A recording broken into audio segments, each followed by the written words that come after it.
Nous prenons Ecclésiaste chapitre 4, le deuxième verset.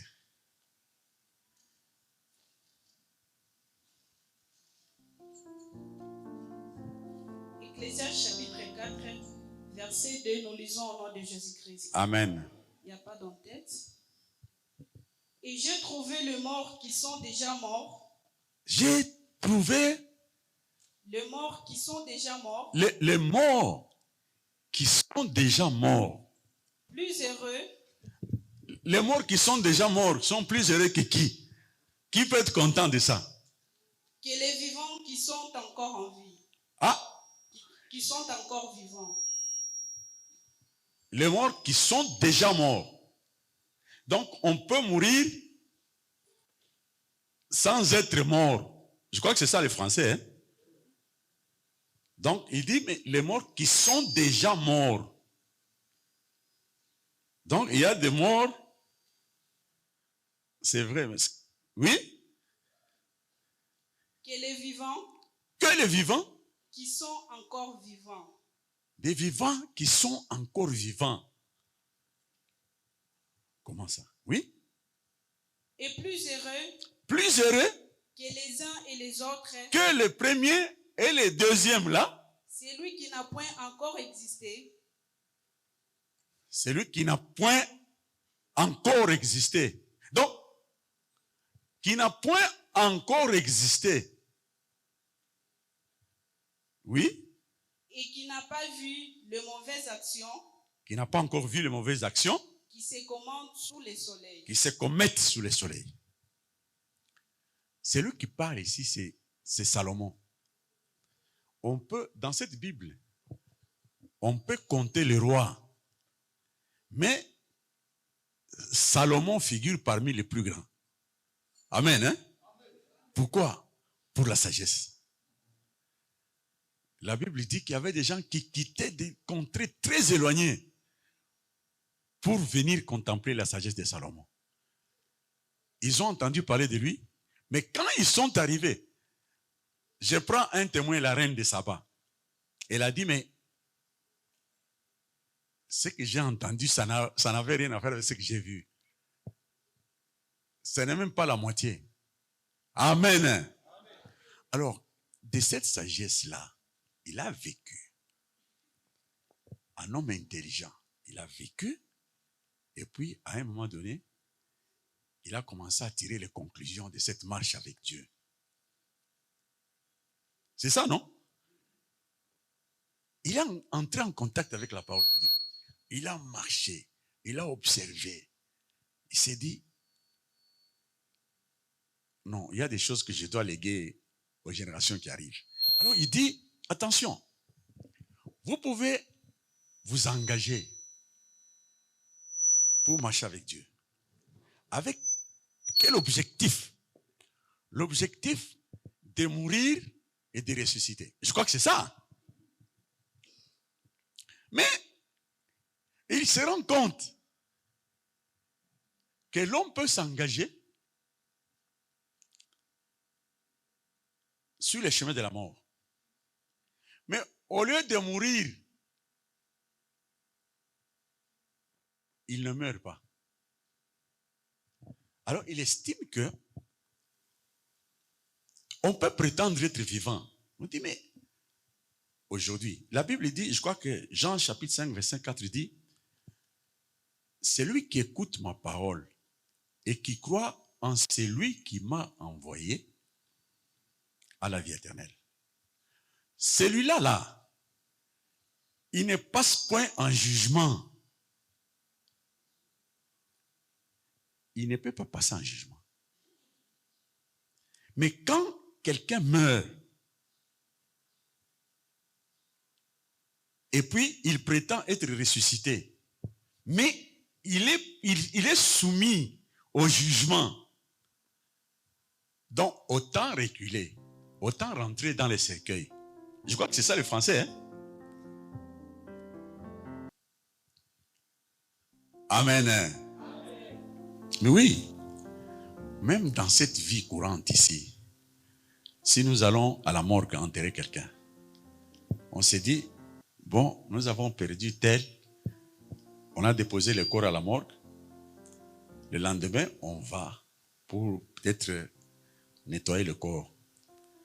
Quand on arrive, pendant qu'on fait toutes ces opérations-là, on se rend compte que le corps est en train de bouger, ou le mort a tendance à respirer.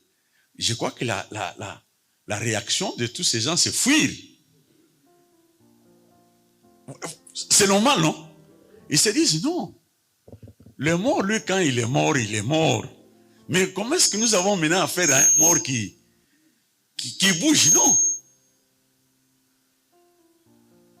Voilà pourquoi il dit il préfère que quelqu'un, quand il s'engage dans la voie, tu viens pour mourir, meurs. Donc voilà, il dit, il trouve plus heureux les morts qui sont déjà morts. Donc si tu meurs, meurs effectivement. Il ne faut pas, on estime que tu es décédé, tu es mort, mais on arrive là, à un moment donné, les gens commencent à fuir. C'est quoi? Il est revenu. Et puis après, quand on revient, on trouve qu'il est... Non, mais il est... Non, ça dit quoi? Ça dit que nous ne sommes pas là-bas, nous sommes dans la parole de Dieu. Quand quelqu'un est mort, on se voit. Il a des bras comme ça, la tête comme ça, les yeux fermés. Vous pouvez tout dire. Il est mort. Même si on arrache des biens à ses enfants, même s'il est déjà mort. Mais quand un mort cherche à se défendre,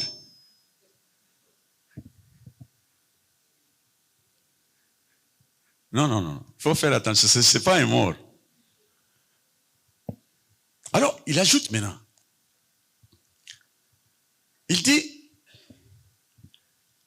les morts qui sont déjà morts, qui sont effectivement morts, sont plus heureux que les vivants. Donc, aujourd'hui, tout le monde se prétend vivant. N'est-ce pas? Tout le monde, toutes les églises se réclament de Christ. Et ils fabriquent des vivants. Même nous fabriquons aussi des vivants.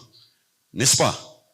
Oui, mais nous voulons que si nous fabriquons un vivant, qu'il ne soit pas vivant.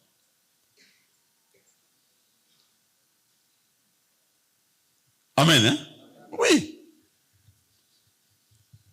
Parce qu'on dit un vivant qui est encore vivant. Donc nous voulons un vivant mort. Je crois que c'est ça. Oui. Julie, c'est ça, non? Les vivants qui sont encore... Donc les morts qui sont effectivement morts sont plus heureux que les vivants qui sont encore vivants. Tu es vivant. Mais comment tu es encore vivant?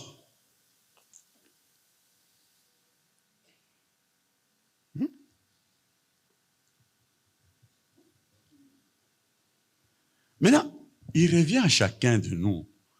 Quand tu marches avec la parole de Dieu, il faut à un moment donné, s'arrêter et faire un bilan. Je suis mort. Est-ce que je suis mort? Tu regardes. Tu regardes. Oui. Tu es où?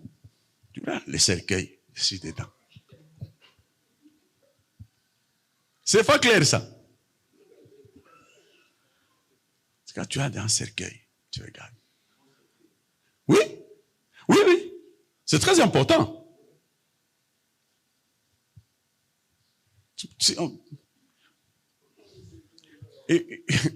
Il faut prier qu'on ne te jette pas dans une fosse commune. Il faut un cercueil.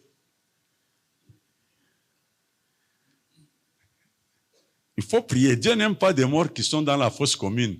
Là, ils vont commencer à vivre là-bas. En tout cas, dans ton cercueil, tu regardes, tu dis, bon, je suis déjà mort. Quand des gens parlent, donc tu les entends de loin. Voilà les véritables morts. Il dit, ça, ce sont les problèmes des vivants, ce n'est plus mon problème. Moi, je suis déjà mort. Les morts se contentent de la mort. Un point, un trait. Enfin, c'est ça, non? Pas un mort qui discute à longueur de journée. Non. Même si on parle là-bas, il suffit qu'on cite son nom. Dis, mais est-ce que vous n'êtes pas coulé? C'est quelle mort, ça?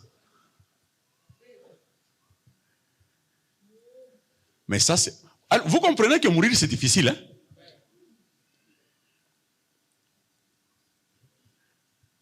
Mourir, c'est difficile. Et vivre, beaucoup plus difficile que mourir. Parce qu'il faut vivre tout en étant mort. C'est ça la vie.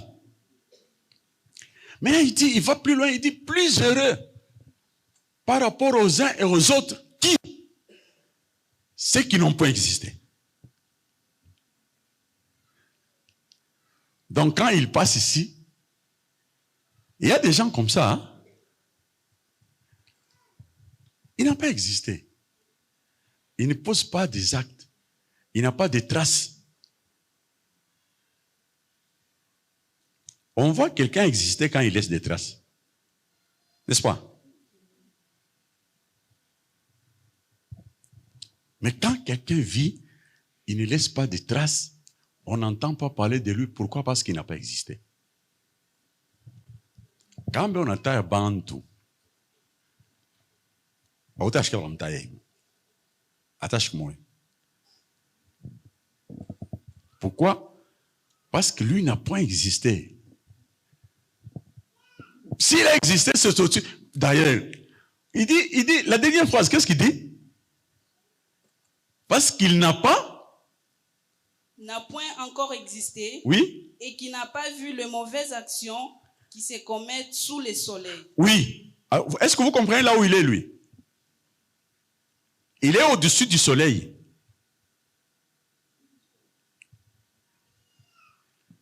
Le soleil est provisoire. Oui. Le soleil, quand Dieu a créé, il a mis le soleil. Ce sont des instruments provisoires pour t'amener quelque part. Parce qu'on dit qu'à la fin, là, dans la Nouvelle Jérusalem, il n'y a pas de soleil, il n'y a pas de lune. La ville n'a pas besoin de soleil. Donc, quand on n'a plus besoin de soleil, c'est qu'on est où? On est au-dessus du soleil. Le soleil, c'est pour les vivants et les morts. Ils discutent là-bas. Est-ce qu'il est mort? Est-ce qu'il est vivant? Parce qu'ils se voient. Mais là, celui-là est au-dessus du soleil.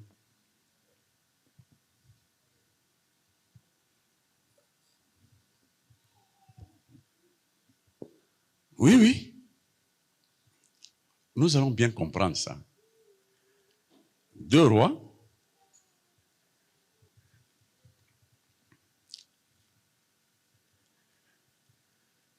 Chapitre 13.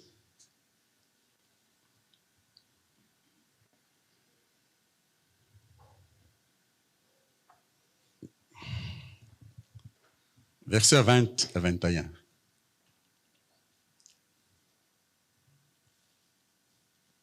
Deux Rois chapitre 13, Oui. versets 20 à 21, nous lisons au nom de Jésus-Christ.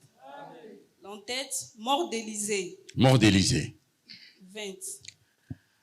Élisée mourut. Élisée, c'est un grand prophète. C'est un grand prophète en Israël. Il était aussi appelé comme tout le monde à mourir. Oui, c'est ça, non? Élisée mourut. Parce qu'on dit ne meurent que ceux qui sont vivants. Donc, tout vivant doit savoir qu'il est appelé à mourir. Alors, Élisée aussi devait mourir. De quelle manière? Oui? Et on l'enterra. Ah, il est mort, on l'a enterré. Parce que quand on laisse Élisée, si on arrivait à le laisser comme ça, c'est pas bien. Il peut pourrir, il peut dégager des odeurs. Voilà pourquoi il fallait le mettre dans le cercueil. On l'a enterré. Oui? L'année suivante, Ah oui. Quand on enterre quelqu'un cette année, l'année suivante, des troupes des Moabites pénétrèrent dans c'est-à-dire l'année suivante, c'est une autre étape. Amen. Hein? Amen. Nous savons que l'année, c'est un résultat. Quand il a enterré, il meurt aujourd'hui, l'année qui vient, c'est-à-dire il doit ressusciter. Tous les morts qui doivent mourir, on ne peut pas, il faut comprendre que la mort n'est pas une destination finale. La destination finale, c'est mourir et ressusciter. Nous connaissons, on nous a montré les circuits qu'il faut suivre.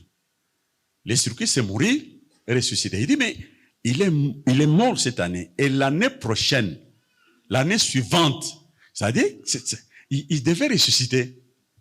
Et nous allons voir les effets de quelqu'un qui est vivant. Oui? Des troupes de Moabites pénétrèrent dans le pays. Voilà. On l'a enterré. L'année suivante, il a amené un événement. Dans ce pays-là, les troupes de Moabites pénètrent. Moabite, c'est l'un des enfants de l'autre. C'est-à-dire que le doute. Le doute comment? Le doute, c'est-à-dire quand toi si tu es mort, il faut que tu te rendes compte que tu es effectivement mort. Si tu es vivant, il faut que tu aies la conviction que tu es effectivement vivant. C'est-à-dire que il faut toujours t'examiner.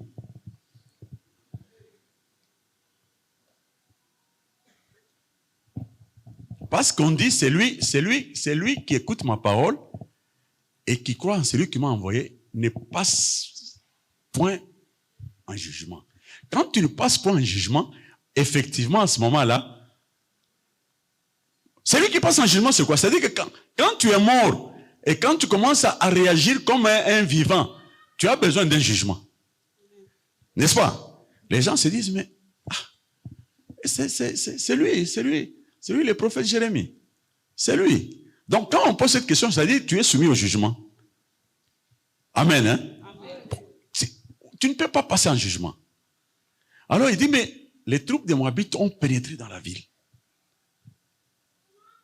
C'est-à-dire que, amen, hein? Amen. C'est-à-dire que on cherche à juger.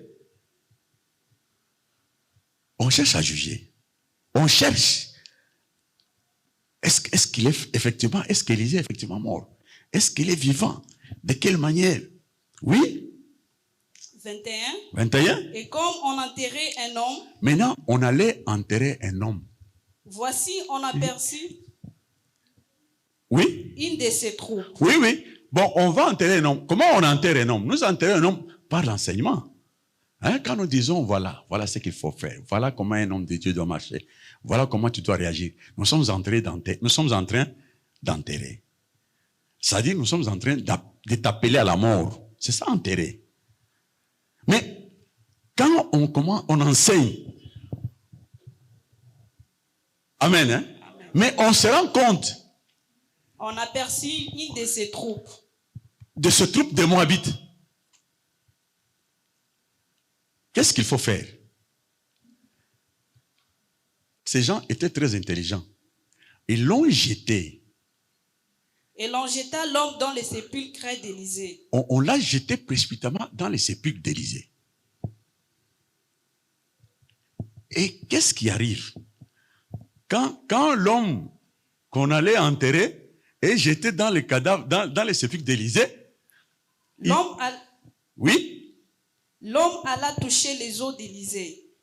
L'homme est allé toucher les os d'Élisée. Et il reprit vie et s'éleva sur ses pieds. Quand il a touché les os d'Élisée, à l'étonnement de tout le monde, l'homme s'est relevé. Il a repris vie. Amen. Hein? Oui. La Bible dit, si nous vivons, ce n'est pas pour nous-mêmes. Si nous mourons, ce n'est pas pour nous-mêmes. Que nous vivions, que nous mourons et nous vivons pour les autres. Amen. Hein? Et les autres nous regardent.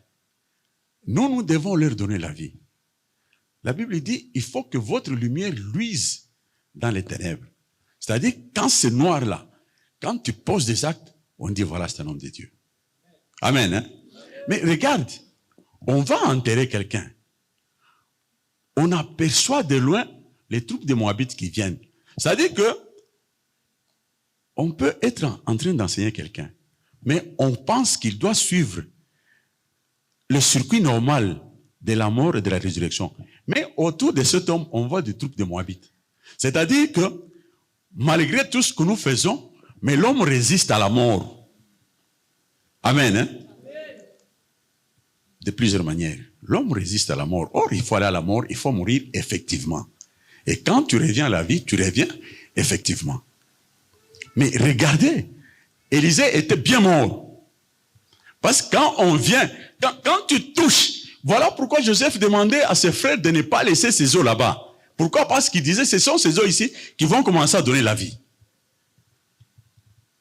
Amen. Hein?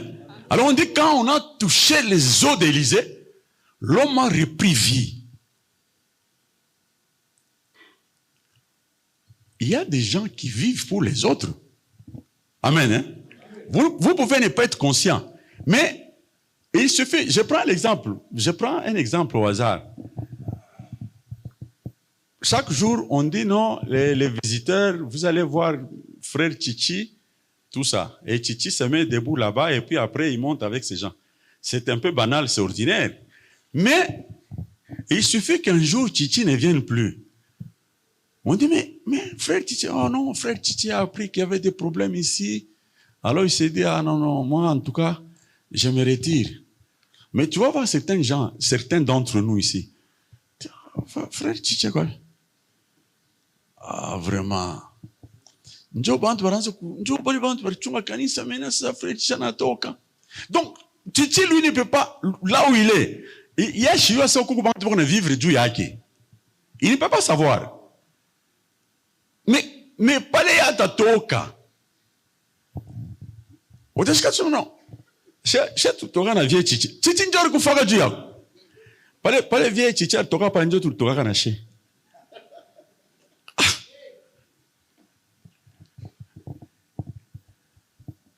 Oh, tu as tout.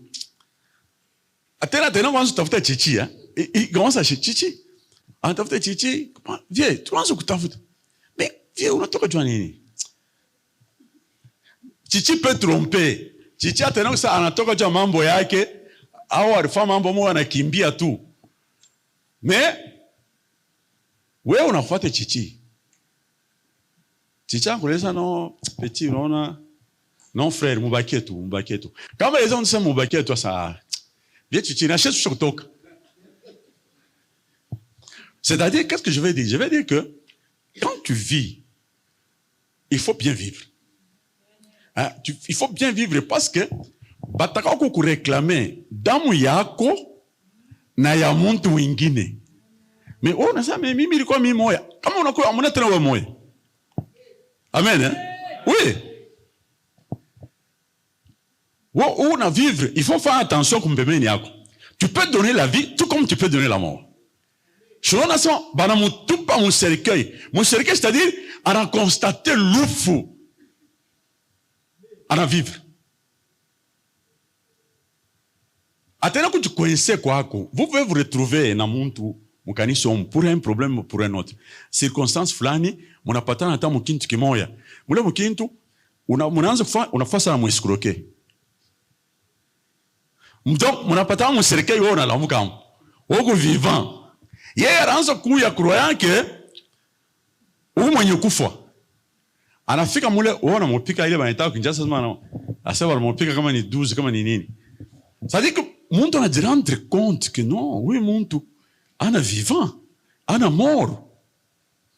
Mais quand quelqu'un vient et ça il faut que chacun de nous ce n'est pas un examen du dehors. Yakisema mwalimu atafanya, c'est un examen personnel, inter, il y a mon tu es moyen. Dans mon enfant et l'examen, c'est-à-dire que tu es sur la bonne voie. Amen. Hein? Et moi, j'ai fait toujours un effort. Chaque fois, devant chaque circonstance, j'ai réfléchi. Je me dis, bon, est-ce que. Dernièrement, ici, il y a quelque chose qui m'est arrivé. J'ai un cousin très éloigné. Je l'appelle cousin parce que c'est lui qui m'a dit. Mais moi, je ne l'avais pas connu. Il y a beaucoup d'années, nous sommes partis en Zambie. Beaucoup d'années. Tulienda Mozambique, tulienda kuuza mayai, nai. Nous sommes arrivés là-bas, on ne connaissait pas les gens, et puis après, nous avons fait la connaissance d'un monsieur. Mais ce monsieur-là, c'est lui qui est venu vers moi. Il me dit, bien, et puis il me dit, non, moi je suis ton cousin. C'est-à-dire quoi? C'est-à-dire qu'il y a quelqu'un qui était avec moi pendant que je circulais mon Zambie,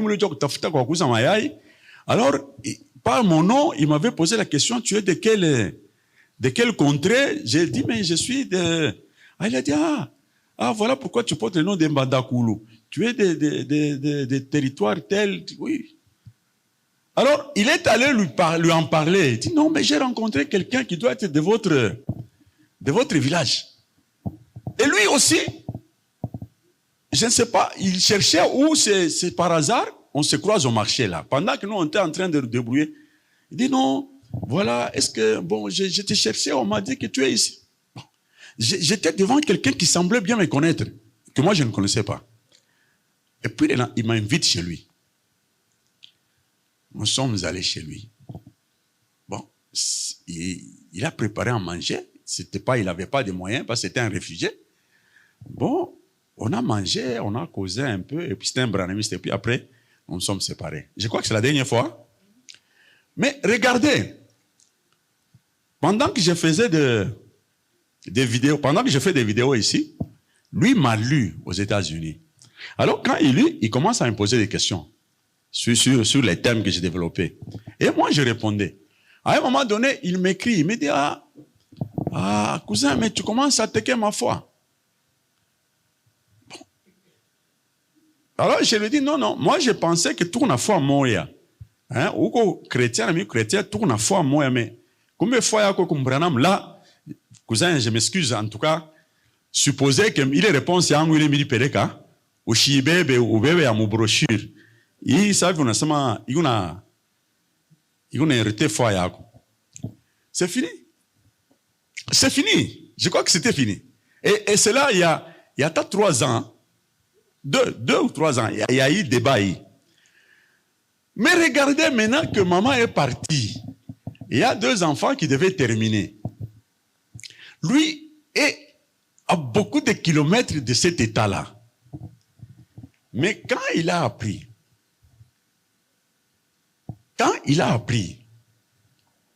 que mes enfants terminaient les études là-bas, il a pris sa femme, il a pris ses enfants à lui, 3 enfants à lui, ils ont acheté leur billet d'avion, ils se sont rendus là-bas.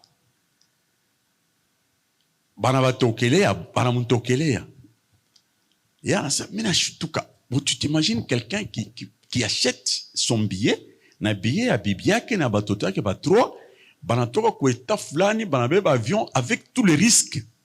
Banawako fika mjua kwa assister ku proclamation. Vous avez fait 2 jours. 2 jours.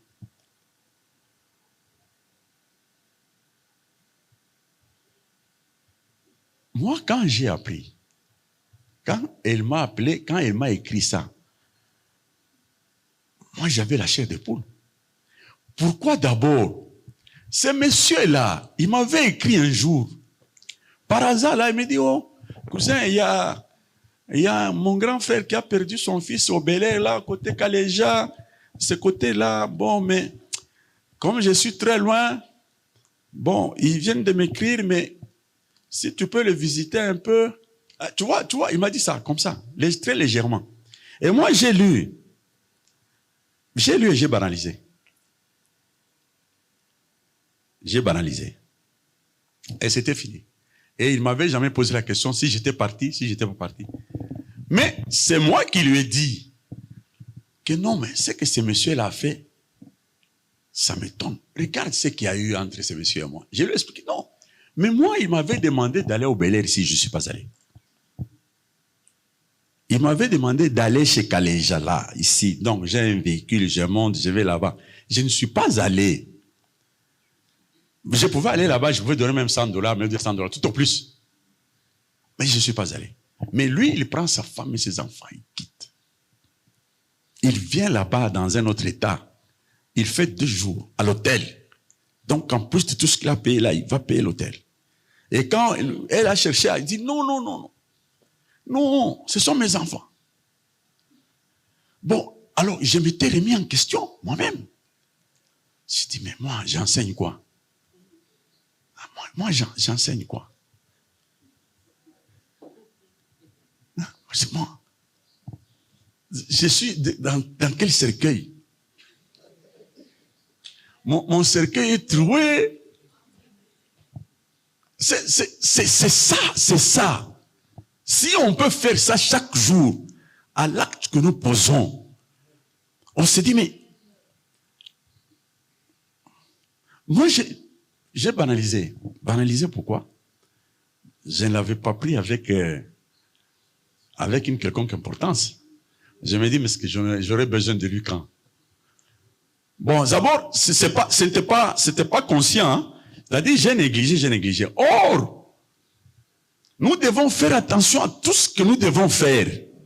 Parce que chaque acte que nous posons peut tuer, ou chaque acte que nous posons peut donner la vie. Mais, est-ce que vous savez, moi, l'acte qu'il vient de poser là, bon, je sais que Dieu ne donnera pas l'occasion que je lui retourne à lui. Dieu ne donne pas l'occasion, mais il m'a donné une leçon. Bon, il me donne une leçon, c'est à moi maintenant de le faire aux autres. Que les autres aussi reçoivent cette leçon-là et que cette leçon se répande partout. Donc, quand on meurt, amen, hein? Oui. Si nous nous disons que nous écoutons la parole de Dieu et que nous devons mourir, mourons. Il y a tu sais, quand tu as un sentiment tel que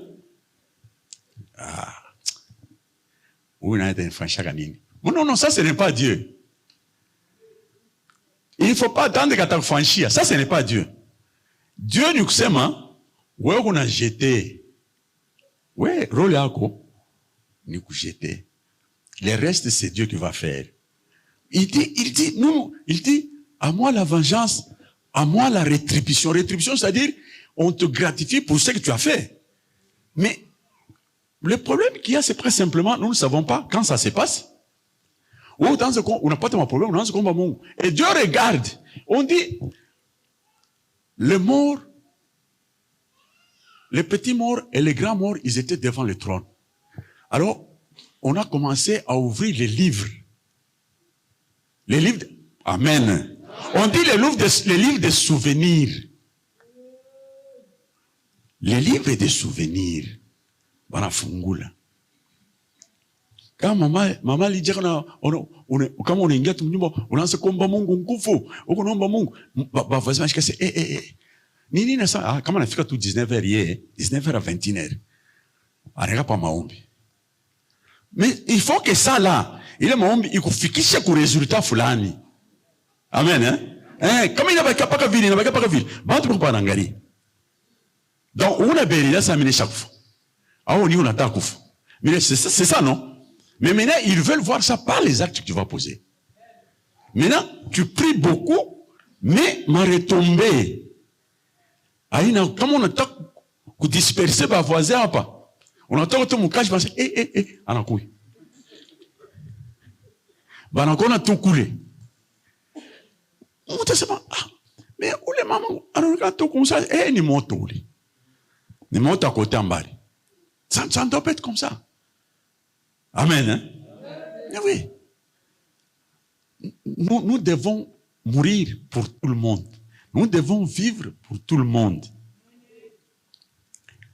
Je vous ai dit que moi, cette leçon-là. Hier, on était en train de parler là-bas. J'ai donné un exemple, mais tout le monde a hurlé. Quand j'ai expliqué, nous sommes arrivés au niveau où ce jeune homme-là, qu'on avait débarqué la nuit parce qu'il n'avait pas de l'argent, mais qui s'est retrouvé fils du roi, du chef du village. Et puis, on lui propose de l'argent. Après avoir beaucoup travaillé, il dit non. Non. Parce qu'un jour ou l'autre, vous avez un véhicule, vous pouvez me prendre. Mais eux, ils se sont rendus compte qu'ils l'avaient jeté dehors justement pour cet argent-là. Quand vous avez hurlé là, vous savez ce que j'ai compris? J'ai compris que c'était très bien, c'était un bon sentiment, c'est-à-dire que vous êtes jugé. Chacun sait juger. C'est qu'en appendant pas balance, en appui, non. C'est que ce jeune homme-là a fait là.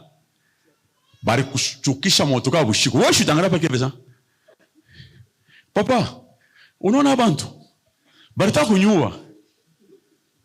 Mais peut-être que ce jeune homme-là les a reconnus. Peut-être qu'il les a reconnus. Anangara tout a laissé passer. Mambo, il a prouvé. Maintenant, tu vois, un exemple comme ça, maintenant, pasteur Jérémie, quand tu te mets quelque part, tu te dis, mais est-ce que je peux faire comme lui? Si tu examines des cas comme ça, est-ce que Mambo a pu? Mais tu sais réagir. Sincèrement, oui, moi, parce que mon on a montré moi. Tu te dis, non, je ne suis pas encore au mon niveau à poigner. Donc, j'ai un effort à fournir. J'ai un effort à fournir.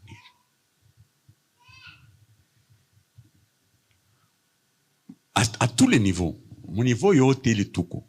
Effort tout na kila muntu na ndeni ya kupanda. Chaque jour il faut ajouter. Chaque jour il faut toujours ajouter. Dieu est très grand. Il a beaucoup d'aspects. Banalement, si les cieux des cieux ne peuvent pas les contenir, à plus forte raison, oui, c'est-à-dire que comme on attaque Fanyoko, on attaque Fanyoko. Donc il faut comment nous coupons bien, comment nous coupons on apprend bien. Amen. Hein? Luc 17, 34.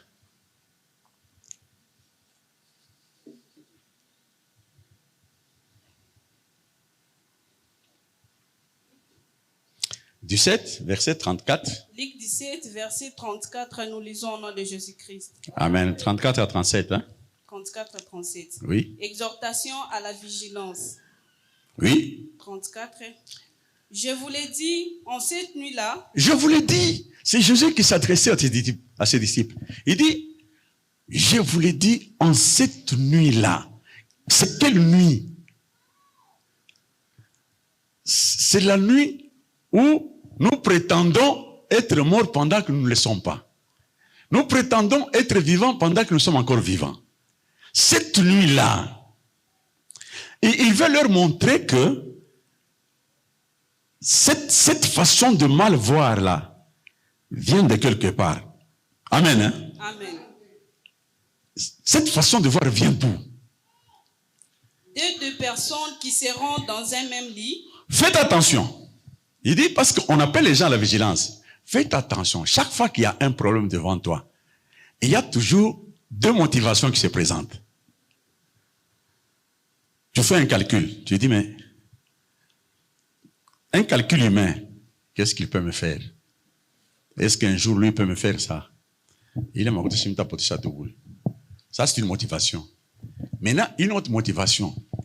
Mais quand quelqu'un vient vers moi, c'est qu'il veut que je puisse l'aider. Parce que la Bible dit, c'est que tu veux que les autres fassent pour toi. Fais-les d'abord pour les autres. Est-ce que vous comprenez le calcul? C'est que toi, tu veux que les autres fassent pour toi. Toi, commence à les faire d'abord pour les autres. Alors, tu as deux motivations. La première motivation, c'est un calcul. Nous vivons des calculs. Hein, à l'enfant Chanine. C'est un calcul. Mais si je suis un homme de Dieu, si moi j'étais à sa place, j'aurais souhaité, parce que s'il me pose ce problème, c'est qu'il y tient. Donc, est-ce que je peux le faire? Si je peux le faire, pourquoi je ne peux pas le faire? Ça, c'est la deuxième motivation. C'est la motivation de Dieu. Et la première motivation, c'est la motivation humaine. Voilà pourquoi on dit attention. Chaque fois devant une situation, faites attention. Il y a deux personnes dans un lit.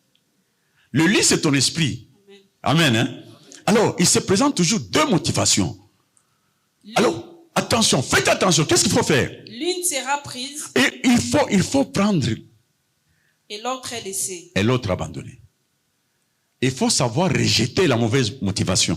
Il faut toujours savoir. C'est un combat, c'est pas facile. Amen. Hein? Amen. Oui, nous faisons des calculs humains, mais il faut faire des calculs avec Dieu. Il dit, 2 personnes dans un lit, c'est devant une situation. Ce qui nous pousse toujours à faire ce que nous voulons. Hier, on était en train de lire Hébreux 4, je crois, verset 12. Il dit, la parole de Dieu, sa noblesse, c'est quoi? C'est parce que elle sait séparer l'âme et l'esprit. Donc, l'âme d'une part, l'esprit de l'autre. L'esprit, c'est ça la deuxième, la personne qu'il faut enlever. Oui? 2 des femmes qui moudront ensemble, 2 femmes qui sont en train de moudre ensemble. l'une sera prise et l'autre est laissée. L'une sera prise et l'autre sera laissée. Quand on mousse, c'est-à-dire, on cherche la farine. La farine, c'est le comportement qu'il faut afficher. Donc, moudre, c'est analyser. Amen. Hein? Alors, quand devant une situation, 2 femmes sont en train de moudre. Maintenant, devant cette situation, il faut savoir ces 2 femmes sont de sagesse. Sagesse, c'est tout. La sagesse, c'est Mungu. Mais chaque fois, passer de l'autre côté, c'est très facile. Faire une sagesse à monde, c'est beaucoup plus aisé. Amen. Amen. Kufanya sagesse ya Mungu, ce n'est pas facile. Parce que sagesse ya Mungu, il y a dans l'encontre ya Mungu. Muntu eko na calcul, muntu eko na tafuta bénéfice, muntu eko na tafuta intérêt, muntu eko na tafuta gloire, muntu eko na tafuta considération. Mais tout ce qui va contre ça, nous le rejetons facilement. Alors, nous sommes appelés ici. Il y a que chaque fois, dans les circonstances, il faut... Amen. Amen. Parce qu'il disait que vous n'avez pas encore demandé à mon nom. Vous n'avez pas encore prié à mon nom. C'est ça. Oui? 2 hommes qui seront dans un champ. Deux personnes qui seront dans un champ. L'un sera pris et l'autre est laissé. 2 hommes. Un homme, c'est une intelligence. Mais intelligence, il y a quoi muntu. Bible, on a bien, on a tout ce qui descend d'Abraham à Israël. Donc, on dit quoi, mini? Comme on a mini, c'est Abraham. Ah, mais chaque fois, on te solliciter comme motivation biri. Chaque fois. Mais à ça, pour Israël, pourquoi on parle d'Israël? Israël, ça dit vainqueur. Vainqueur de qui? De l'autre motivation ici. Il est vainqueur de son frère. Amen. Hein? Amen. Israël, c'est Jacob. On l'appelle vainqueur. Pourquoi? Parce qu'il a vaincu son frère. C'est-à-dire que la motivation spirituelle, la motivation de Dieu, il a dominé une motivation à Bomuntu. Et ça sera comme ça tous les jours. On dit le combat entre Israël et Amalek, il est éternel. Donc tu ne peux pas croire qu'un jour, combat, examen. Non, non. Bomuntu Amongo, ça dit que chaque fois que tu marches un pas, tu examines. Est-ce que niko muntu wa Mungu tena hapa? Kama unapinduka hivi, niko muntu wa Mungu tena hapa? Mais chaque fois, parce que les combats d'ailleurs on le dit, oui. 37. Les disciples lui dirent. Où sera Seigneur? Et mambo tunatuelezea. Ni wapi takuya? Et il répondit. Elle va répondre. Où sera le corps? Là s'assembleront les aigles. Où sera le corps? Là s'assembleront les aigles. Kama tu unatafuta justice. Le corps ni cadavre ni justice fulani ile muntu. Anasema partout kama muntu ana prétention kwa muntu wa Mungu. Aigle itakuya. Aigle ni mapenzi mubaya. Ile mapenzi yote mbaya iko natafuta kulia ile cadavre. C'est-à-dire que kukutosha kuile Tu veux devenir Mungu, tu veux mourir. Bon, pose des actes en conformité avec la mort. Tu veux vivre, pose les actes. Mais sache qu'on te dit non. Les disciples ont posé la question, mais c'est sera où, Seigneur? Ah ça non, tu t'as quoi justice? Il t'a quoi sollicité? Donc si aujourd'hui, toi tu viens ici, on a seulement tu veux devenir serviteur à Mungu, tu veux être... Mais, le combat est permanent, il est éternel. Chaque jour, si tu peux faire attention, il y a Kwangara à gauche, Kwangara à droite. Là, ça va. Mais si tu crois que ici, tu t'en sais quoi, tout. À un moment donné, tu t'achètes. Amen.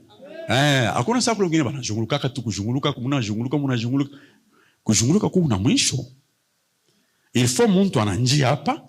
Au fur et à mesure quand tu prends Israël, Égypte, mais vous sentez qu'il y a des campements, c'est-à-dire à un moment donné, pas de problème, il y a un problème, il y a ma solution de notre niveau. Organisé, réarmé, oui, jusqu'à ce qu'il y ait mais aujourd'hui, les gens, ils prennent un engagement, ils font un vœu, mais un vœu qui ne sert à rien. Donc, ils n'examinent pas, est-ce que je suis en conformité, je marche en conformité avec la parole de Dieu, ou je ne suis pas en conformité. Quel est l'examen qu'elle Amen, hein? Nous ne refusons pas de prier. Nous, prière, il n'a pas d'énergie. Mais la meilleure prière, c'est cette aspiration-là. Il faut y prier tout la famille, hein? Quand je donne l'exemple, les gens comprennent toujours mal. Hein? Quand je donne l'exemple de maman Lydia à prier, c'est comme si je disais qu'il ne faut pas prier. Non, non, loin de là, je ne dis pas ça. Mais je voudrais dire que prière, il y a un résultat. Prière, il y a bien. Il y a ça, on fait un commerce. Mais quand on commerce a un résultat, il faut qu'il y ait ça. Hein? Comme on rentre dans 100 000 francs, on rentre dans quoi, on avait un marchandise de Bakia, on avait un autre mikono, puis on avait un 80. On a aussi un 75. Il faut quoi? Parce que commerce, il faut en charge. Il faut riche, ouais, na bibia qu'on a tout. Entre temps, on a gagner qu'un bénéfice. C'est ça un bon commerce. Donc, quand tu fais la prière, il faut que tu te rendes compte. C'est ça le bénéfice de la prière. Parce que la prière, c'est aspirer à un état d'esprit supérieur où il est. Mais quand on a pas de moulim, on a tout, on a pas de moulim, on a refugé, on a fait, mais comme on a tout, donc on faillite. Amen, hein? Ou comme on faillite, je crois que Bible on a seulement heureux ceux qui entendent ce que l'Esprit dit à l'Église. Au nom de Jésus, amen.